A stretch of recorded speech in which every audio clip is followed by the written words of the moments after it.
శ్రీగురుభ్యో నమ. శ్రీ మహాగణాధిపతయ నమ. శ్రీ మహాసరస్వత్యై నమ. హరి ఓం శ్రీమాత్రే నమ. ప్రేక్షకులందరికీ ఆగస్టు మాస ఫలితాలు, శ్రావణ మాసము అట్లాగే భాద్రపద మాసము రెండు కూడా మనకు కలిపి ఉన్నది ఆగస్టు మాసంలో. ఈ ఆగస్టు మాసంలో ముఖ్యంగా 1వ తారీఖు అష్టమి స్వాతి నక్షత్రం మొదలు శుభయోగాన్ని మొదలుకొని అట్లాగే తదనంతరము పవిత్ర ఏకాదశి, హయగ్రీవ జయంతి, రాఖీ పౌర్ణిమ, అలాగే సంకష్టహార చతుర్థి, కృష్ణాష్టమి, వినాయక చవితి, గురుపుష్య యోగము, అలాగే ఋషి పంచమి, దూర్వాష్టమి వ్రతంతో ముగుస్తుంది. అలా మహత్తరమైనటువంటి రోజులు ఈ శ్రావణ మాసం, అట్లాగే భాద్రపద మాసం చివరిలో ఉంది. ఆగస్టు చివరిలో భాద్రపదం మొదలవుతుంది. మహత్తరమైన రోజులు.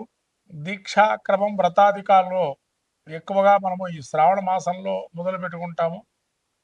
కాబట్టి ఇక్కడి నుంచి మహాలక్ష్మి ఆరాధన అంటే ఆ యొక్క లక్ష్మీ అమ్మవారి అనుగ్రహం కలగాలి.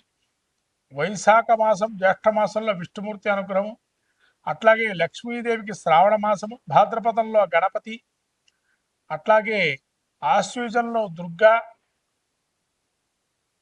అట్లానే మనకు కార్తీకంలో ఈశ్వరుడు, మార్గశీర్షంలో మళ్ళీ విష్ణుమూర్తి, శక్తి, అలాగే మళ్ళీ జనవరి అంటే పుష్యమాసంలో సూర్యనారాయణ స్వామి. ఇలా ఆ యొక్క సమాంతరమైన ఫలితాలు అనేక మాసంలో ఉన్నాయి. ముఖ్యంగా శ్రావణ మాసంలో ఏ విధంగా ఉండబోతుంది, ఈ యొక్క ఆగస్టు మాసంలో మాస ఫలితాల్లో మనం చూసినట్టయితే ద్వాదశ రాశుల వారు ఎటువంటి ఫలితాలు ఉంటాయి అనేది మనము చెప్పుకుందాము. ప్రధానంగా ఈ యొక్క మేషరాశి వారికి ఏ విధంగా ఉండబోతుందో ఈ యొక్క శ్రావణ భాద్రపద మాసాదుల్లో ఆగస్టు మాసంలో ఫలితాలు చెప్పుకుందాము. కుంభరాశి యొక్క స్థితిని చూసినట్టయితే ధనిష్టాక్షత్రం 3-4 పాదాలు, శతభిషాక్షత్రం 4 పాదాలు, పూర్వాభద్ర నక్షత్రం 2-3 పాదాలు కుంభరాశివి. కుంభరాశికి జన్మస్థానంలో రాహు, శని వక్రగంలో 3వ స్థానము, పంచమంది గురు శుక్రులు, షష్టమంది రవి బుధులు, సప్తమంది రవి కేతువులు, అష్టమంది గురుడు. ఇటువంటి గ్రహస్థితి చూసినట్టయితే జన్మస్థలంలో రాహు ఉండడం వల్ల నిరాశ నిస్పృహలు లోనవటం, ఏ కార్యం మొదలుపెట్టినా వృధాగా తిరగటం, త్రిప్పటం, అలానే శని వక్రగమనంతో ద్వితీయంలో ఉండడం, ధన నష్టం జరగటము, ఎంతగా ధనం వెచ్చించారంటే శ్రమించారు, ధనం వెచ్చించినా కూడా పని కాకపోవడం అనేది ఒక మనస్సుకు చాంచల్యం కలగటము, అలాగే దొంగల వలన భయము, అవమానాలు ఎదుర్కొంటము, ఎంతో కష్టాన్ని కూర్చినా కూడా, కోప తాపాలు కూర్చినా కూడా పనులు కాకపోవటము, ఇతరుల వల్ల కొంత పరామర్శలు అంటే వ్యంగ్యంగా మిమ్మల్ని మాట్లాడటము, తద్వారా మీకు మనస్సుగా కొంత ఇబ్బంది కలగటము జరిగే అవకాశం ఉంది. పంచమంలో గురు శుక్రుడు ఉన్నారు కాబట్టి దైవం మన అనుకూలంగా ఉంది, ఖచ్చితంగా నెరవేరుతుంది, బాగా రేపైనా నెరవేరుతుందనో మంచిగా మానసికమైనటువంటి బలంతో ఉంటారు. అది ప్రధాన లక్షణం. మీకు ఆ మానసిక బలాన్ని ఎంత తిరిగినా, ఎంత డబ్బు ఖర్చు చేసినా మానసిక బలాన్ని చేకూర్చి ముందుకు వెళ్ళే అవకాశం ఉంది. బుధుడు కూడా యుగప్రదంగా యోచించే ఆలోచనలు పెరుగుతాయి. తద్వారా క్రియేటివిటీ పెంచుకొని కార్య సఫలీకృతం చేసుకోవటము, ఏదైనా పోటీ పరీక్షల్లో కూడా నెగ్గటము, ఎక్కడన్నా పోటీగా మిమ్మల్ని రాయభారానికి పంపించిన వాటి ద్వారా మంచి ఫలితాలు సాధించటము, ఇతరులు సలహాలు స్వీకరణ చేయటము, మీ సలహాలు తీసుకొని వాళ్ళ ఉన్నతిలో పండడము. మీకు మళ్ళీ రవి కూడా 6 నుంచి 7లోకి వస్తున్నాడు కాబట్టి ఎవరితోనో మాట్లాడేటప్పుడు కొంచెం జాగ్రత్తగా ఉండండి.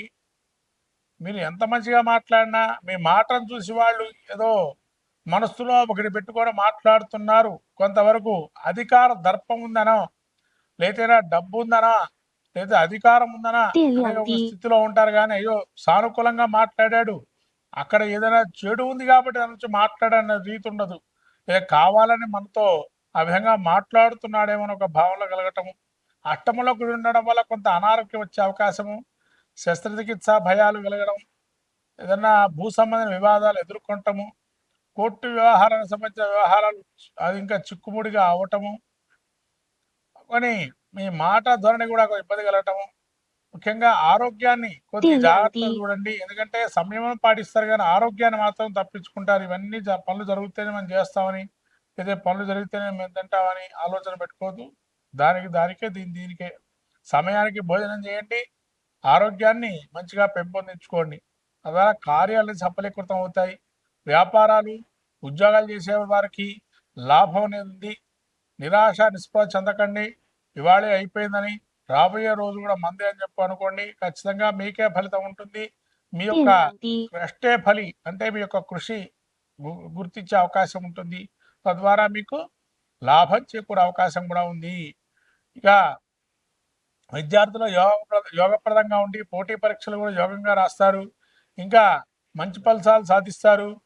కానీ రాహు జన్మంలో ఉండడం వల్ల కొన్ని ఇబ్బందులు ఎదుర్కొంటున్నారు కాబట్టి ఈ యొక్క విదేశీ పెట్టుబడి వ్యాపారాలు కానీ గ్రామదేవత ఆరాధన కానీ యోగప్రదంగా ఉంటాయి. అలానే శని జన్మంలో వక్రగమనంలో ఉండడం కాలభైరవ అష్టకం చదువుకోవడం, తైలాభిషేకం చేయించడం శనికి యోగప్రదంగా కుంభరాశి వారికి యోగంగా ఉంటుంది.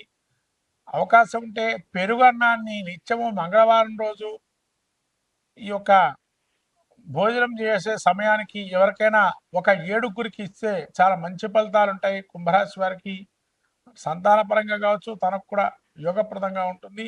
పెరుగన్నాన్ని 7 వారాల పాటు మంగళవారాల సమయంలో ఎవరికైనా భోజన నిమిత్తము ఇచ్చినట్లయితే మంచి ఫలితాలు సాధిస్తారు కుంభరాశి వారు. ఈ యొక్క ఫలితాన్ని చేసుకొని ఖచ్చితంగా మంచి ఫలితాలు ఉంటాయి. అట్లనే మీ యొక్క ఇంటి దగ్గర గ్రామదేవత ఆరాధన చేసినప్పుడు పెరుగన్నాన్ని నైవేద్యంగా పెట్టండి. ఇంటికెళ్ళి తీసుకెళ్ళి అక్కడేమన్నా పెరుగన్నాన్ని అక్కడ వాళ్ళు ఏదైనా తయారు చేసేటట్టయితే దాన్ని తయారు చేసి అమ్మవారు నివేదించే అవకాశాన్ని చూసి ఆ పూజని మీరు ఒక కైంకర్యాన్ని చేయటం వల్ల మంచి ఫలితాలు ఉంటాయి కుంభరాశి వారికి. మొత్తం మీద ద్వాదశ రాశుల వారు హస్తి చూసినట్టయితే మిశ్రమ ఫలితాలు కొన్ని యోగాన్ని ఇస్తున్నాయి, కొన్ని అవయోగాన్ని ఇస్తున్నాయి. శ్రావణ మాసంలో ముఖ్యంగా మనకు వచ్చే హయగ్రీవ జయంతి అందరూ కూడా జరుపుకొని మన వేద విద్యలు కానీ విద్యా సంపదలను పెంచుకునే అవకాశాన్ని ఇవ్వండి. వేదాన్ని సంబంధించిన విషయాల్లో చర్చాగోష్ఠి కానీ వేద విద్యను కానీ అభ్యసించినట్టు వారికి కొంత సత్కారాలు చేయటం వల్ల ఈ అవయోగాన్ని కూడా తొలగిపోతాయి.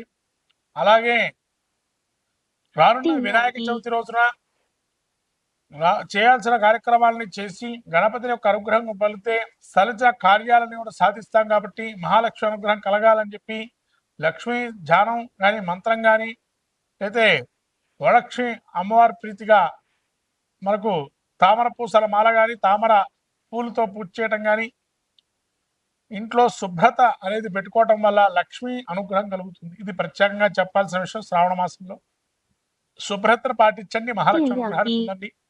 గణపతి గరిక పెట్టండి, గణపతి అనుగ్రహాన్ని పొందండి. శుభం భూయాత్. శ్రీమాత్రే నమః.